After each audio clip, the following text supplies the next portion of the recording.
Network 18 के सभी दर्शकों को मेरा प्रणाम। मैं हूं अमिताभ बच्चन। आप सभी का स्वागत करता हूं हमारे इस बहुत ही महत्वपूर्ण प्रस्तुति में, सड़क सुरक्षा अभियान 2024 संवेदना का सफर।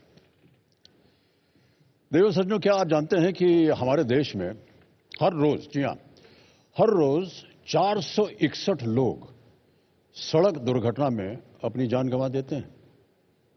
यानी कि हर एक घंटे में, देखिए ध्यान दीजिएगा, हर एक घंटे में 19 लोगों की मौत। सबसे ज्यादा जो पीड़ादायक बात है वो ये कि इन बहुमूल्य जिंदगियों को बचाया जा सकता है। सड़क सुरक्षा के प्रति छोटी सी सावधानी, एक छोटा सा प्रयास बहुत बड़ा बदलाव ला सकता है। यकीन मानिए, हम सब मिलकर अपनी सड़कों को सुरक्षित बना सकते हैं, इन हादसों को रोक सकते हैं। एक देश, एक परिवार के तौर पर हमने पहले भी नामुमकिन को मुमकिन करके दिखाया है। याद कीजिए, जब पूरी दुनिया एक अनजाने, अनसुलझे वायरस की चपेट में थी, तो ऐसी कठिन परिस्थितियों में पूरे देश ने एकजुट होकर उस वायरस का सामना किया और अंत में उसे मात दी। सड़क सुरक्षा अभियान में हमारी लड़ाई किसी वायरस से नहीं, बल्कि अपने आप से है। हमें बदलाव लाना है अपनी आदतों में, अपनी मानसिकता में। सड़क सुरक्षा से जुड़ी वो सावधानियां अपनानी हैं जिन्हें हम अक्सर नजरअंदाज कर देते हैं। उन नियमों का सख्ती से पालन करना है जिन्हें हम लापरवाही में अनदेखा कर देते हैं। देखिए, चाहे बात बिना हेलमेट और सीट बेल्ट के ड्राइव करने की हो, बिना देखे भाले कहीं से भी सड़क पार करने की हो, या फिर सड़कों पर लापरवाही बरतने की हो, इन छोटे छोटे बदलावों से ही हम सड़क सुरक्षा के इस अभियान को सफल बना सकते हैं। देखिए भाई साहब, हर व्यक्ति का जीवन जो है अनमोल होता है, और इस जीवन में हम सब कुछ न कुछ सपने जरूर बुनते हैं।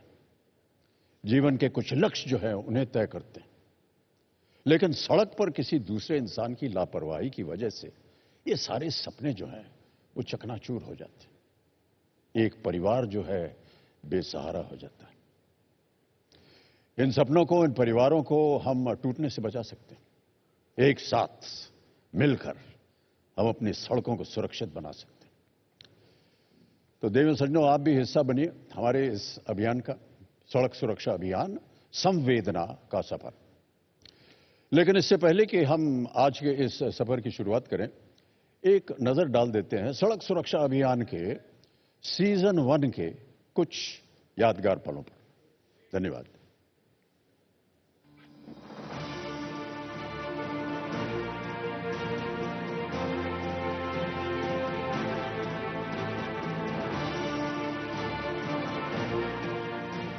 सड़क सुरक्षा की इस मुहिम का मकसद सिर्फ जीवन बचाना ही नहीं, बल्कि जिंदगी जीने का ढंग सिखाना।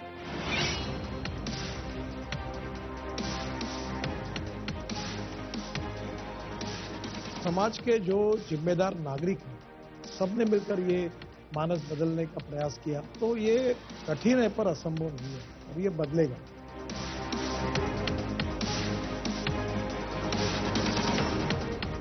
हर इंसान एक अपने ऊपर जिम्मेवारी लेगी। अगर हमने कुछ खोया है, ये दोबारा किसी घर में और ना हो। गुड समैरिटन लॉ ये कहता है कि अब आपको किसी भी कानूनी प्रक्रिया से या कोर्ट कचहरी नहीं है।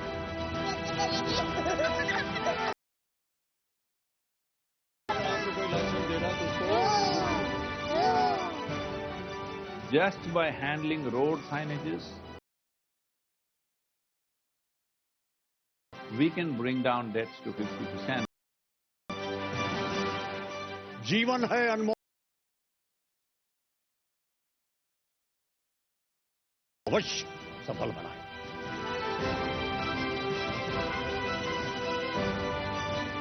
छोटी छोटी बातें हैं जो मूल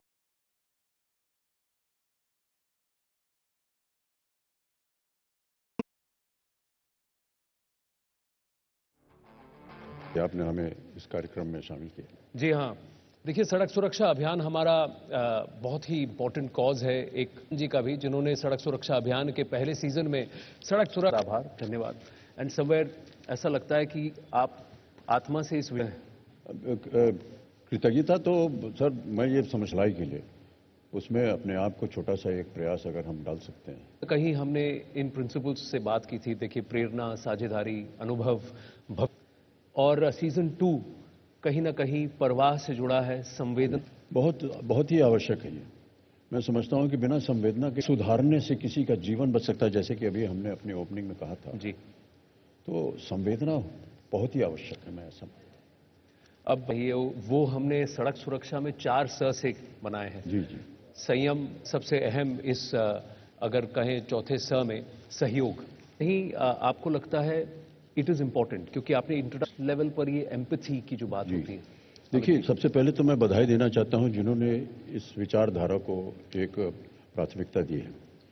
ये 4 चीजें जो आपने अभी कही हैं, संयम है, संवेदना है, सुरक्षा है, ये चारों चीजें जो हैं ये सब की सब रोड सेफ्टी के लिए बहुत ही एक अमूल्य एक क्षण होता है। जब तक आप संवेदनशील नहीं होंगे, जब तक आपके अंदर संयम नहीं होगा, जब तक आपके अंदर एक ये भावना नहीं होगी कि मुझे अपने जो सहयात्री है उसकी सुरक्षा के लिए काम करना है, गाड़ी जो है वो सही स्पीड पे चले, नियमों का पालन करना, जब तक ये सब, जी हाँ, हेलमेट हो, सीट बेल्ट लगाना, ये सब जब तक आप पालन नहीं करेंगे, ये अवश्य आपको किसी न किसी वक्त, कहने में बड़ा अजीब लगता है कि किसी दुर्घटना का सामना करना पड़ेगा। इसलिए ये जो चारों चीजें हैं इनका और आपको सबको ध्यान रखना पड़ेगा। और मुझे बड़ी खुशी है कि आज हम इन 4 विषयों पर थोड़ा सा विस्तार में बात करेंगे। हमारे साथ और भी महारथी जो हैं हमारे देश के, वो सब जुड़ेंगे और उनकी भावनाओं। लाइव टेलीथॉन है जिसके सूत्रधार एक्चुअली आप हैं। अरे सूत्रधार नहीं सर, हम तो एक आम नागरिक हैं देश के, और जो भी देश के लिए कर सकते हैं वो हमारा कर्तव्य बनता है। जैसे कि एक आपके जो इंट्रोडक्शन में आपने बहुत बढ़िया जो आपने सेटअप किया है इसको, आपने एक बात कही कि किसी की लापरवाही की वजह से किसी की जान चली जाती है। तो ये एम्पैथी वाला जो है, it's a two way street from both ends, थोड़ा सा उस पर। जी, जब से इस अभियान की बात शुरू हुई और माननीय मंत्री जी और उनकी टीम से हम मिले, तो ये बात सबसे पहले इसके ऊपर चर्चा हुई थी कि हमारी गलती की वजह से, या जो सड़क पे चलते हैं उनकी गलती की वजह से एक परिवार जो है वो पूरा बर्बाद हो जाता है। सबसे पहले उसका हमें ध्यान रखना चाहिए और उसको सोच को भी रखना चाहिए। गलती आप कर रहे हैं, आपका परिवार जिन्होंने शायद गलती न की हो उनको सहना पड़ रहा है। आप हो सकते हैं कि आप अपने परिवार के जीते जागते, जो घर चलता है आपके नाम से, घर चलता है आपके काम से, अचानक वो घर जो है वो इस दुर्घटना की वजह से उसका खाना पीना रहना सब बंद हो जाएगा। अगर आप ये सोच लेंगे तो शायद अगली बार जितने भी हम आज नियमों का डिस्कस करेंगे, चर्चा करेंगे, उनका पालन करेंगे। हमारा केवल यही एक मानना है कि लोगों को बार बार इस ओर उनका ध्यान लाते जाएं। नियमों का पालन कीजिए, दूसरे की सुरक्षा रखिए मन में। उसका परिवार जो है वो बर्बाद हो सकता है, ये सोचिए, तब जाकर के आप सड़क पर उतरिए। जो भी आपको गाड़ी का लाइसेंस दिया जाता है उसे आपने सही ट्रायल दिया है कि नहीं, गाड़ी चलाना सही सीखा है कि नहीं, इसके ऊपर आगे भी शायद हम लोग चर्चा करेंगे। लेकिन ये सारी बातें जो हैं ये बहुत ही महत्वपूर्ण होती हैं। जी, पहले ऐसा लगता है कि हम लोग बैठे यहाँ बतिया रहे हैं, लेकिन मैं ऐसा मानता हूँ और माननीय मंत्री जी ने भी कहा है कि बार बार हमको ये बताना ही पड़ेगा। एक ही जगह पर आप जब खोदते रहेंगे तो कहीं ना कहीं कुएं में से पानी निकलेगा। रसरी आवत जाते सिर पर परत निशान। जी, जी बिल्कुल। तो ये करत करत अभ्यास थे, जड़मती होत सुधान। यहाँ जड़मती तो नहीं है, लेकिन बार बार एक बात को रीइंफोर्स किया जाएगा, तभी लोग इसको अपने अंदर धारण कर लेंगे and it will become part of us. ये हम स्कूल में भी ऐसा ही कहा जाता था, एक ही चीज को बार बार सिखाना पड़ता है, दोहराना पड़ता है। अब